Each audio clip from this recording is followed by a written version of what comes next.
Dos 7 jogos programados para este domingo pela rodada 9 do Campeonato Brasileiro, os visitantes, até o momento, está faltando um jogo que está ocorrendo agora, os visitantes ganharam 5.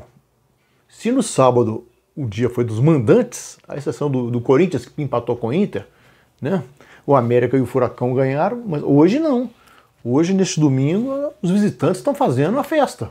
Por enquanto, só o mandante até agora com vitória, né? Eu não sei, eu estou falando antes de terminar do jogo Grêmio e Atlético Goianiense, que estão jogando agora no Sul. Esse jogo vai terminar lá para as 10h30 da noite. Não acho que seja tão relevante assim para o meu comentário aqui, porque os visitantes já dominaram a maioria. 5 dos 7. E quem se deu melhor, para variar nisso aí, foi o líder do campeonato, que jogou como líder e obteve uma vitória de líder. O Bragantino acabou de vencer o São Paulo de virada por 2-1 no Morumbi. Esse time jogou 5 vezes fora de casa. Ele ganhou todas, 100% de aproveitamento fora de casa. É o único invicto. Ele empatou 2 jogos em casa. E assim com o Fluminense levando um empate nos acréscimos, estava 2-0, levou o segundo gol já no finalzinho, o Fluminense reagiu e empatou a última rodada com o Sport 0-0.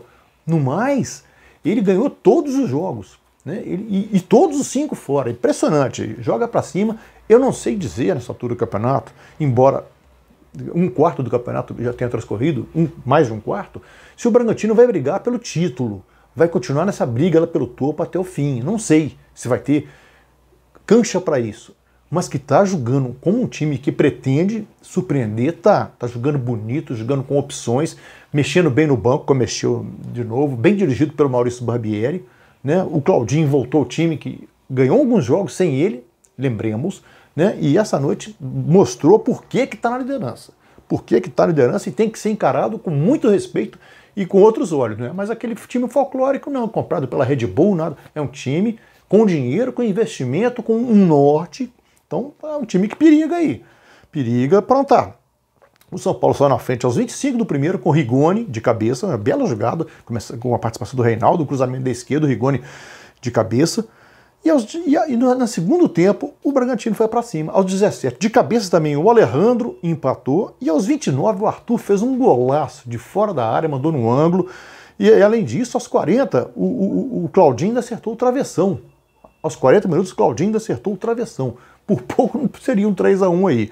Tá muito bem o Bragantino nessa parada aí. Outro que se deu bem na rodada, embora não tenha jogado bem, foi o Palmeiras. Ganhou do Sport por 1-0 na Ilha do Retiro, um gol do Gustavo Scarpa. Sempre ele, quando não é o passe, ou é o gol. Aos 37 do primeiro tempo. Né? O Palmeiras no segundo tempo correu riscos, o Sport teve mais chance, poderia ter empatado, não empatou. O Palmeiras, na competência dos seus jogadores, na força do seu elenco, venceu um jogo. O Palmeiras subiu para 3º lugar na tabela.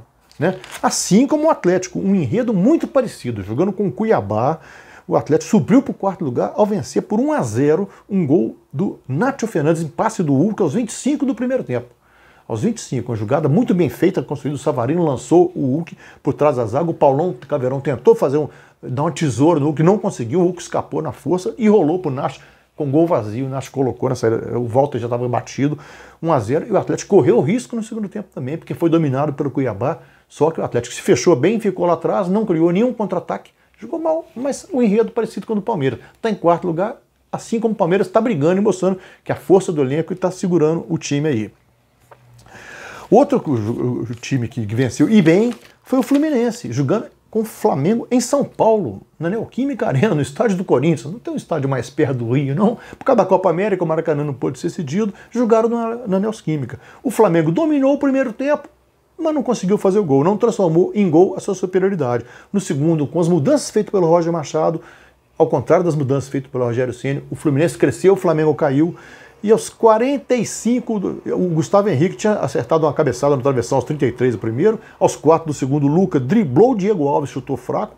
Era um lance assim mais forte de cada time. No segundo tempo, o Fluminense começou a incomodar, começou a morder mais com as mexidas. E aos 45 minutos, o André, um garoto promovido da base, em seu primeiro gol pelo time, em seu primeiro toque na bola na partida, a gente trouxe 45, 1-0 Fluminense. O Fluminense está em 8º lugar, o Flamengo em 9º. Olha, o Flamengo também é a 3ª derrota em 7 jogos. Ele tem menos jogos que a maioria, mas ele já perdeu 3. A coisa não está boa para o Flamengo, não. né? Outro resultado importante, o Bahia. O Bahia tinha perdido do América em casa por 4-3 no meio da semana, foi ao Sul, a Santa Catarina, e ganhou da Chapecoense por 2-0. Subiram para o 6º lugar. O Bahia recuperou-se muito bem, com uma dupla que é muito boa. O Gilberto é pouco valorizado no futebol brasileiro.